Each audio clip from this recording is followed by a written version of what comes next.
একটি বিদ্যালয়ের 40 জন শিক্ষার্থীর গড় ওজন 52 কেজি। শিক্ষকের ওজন অন্তর্ভুক্ত করা হলে গড় ওজন 500 গ্রাম বৃদ্ধি পায়।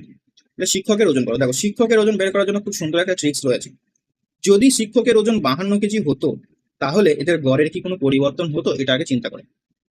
যেহেতু সবার গড় ওজন 52 কেজি, তাহলে নতুন যদি একজনকে আমি যোগ করি এখানে, তারও ওজন যদি 52 কেজি হয়, তাহলে সবার গড় ওজন আবার 52 কেজি হয়ে যেত।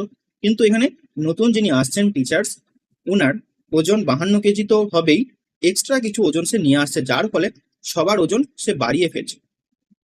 এক্সট্রা কিছু ওজন উনি নিয়ে আসছে, যার ফলে সবার ওজন বৃদ্ধি পাচ্ছে। কত করে? 500 গ্রাম করে। তাহলে 41 জন হয়ে যাচ্ছে। এখন 52 কেজি তো উনি আনছে, এক্সট্রা কত কেজি নিয়ে আসছে? 500 গ্রাম, মানে হাফ কেজি করে। 41 জনের ওজন, এখন 40 + 1 41 হয়ে গেছে। 41 জনের ওজন তিনি এক্সট্রা নিয়ে আসছে। এটাকে তুমি যদি 2 দিয়ে কাটো, 20.5। তাহলে এত কেজি সে এক্সট্রা নিয়ে আসছে, 52 কেজি আনছে প্লাস 20.5 এক্সট্রা নিয়ে আসছে। তার মানে যোগ করে দাও এটাকে তুমি, তাহলে 72.5 কেজি।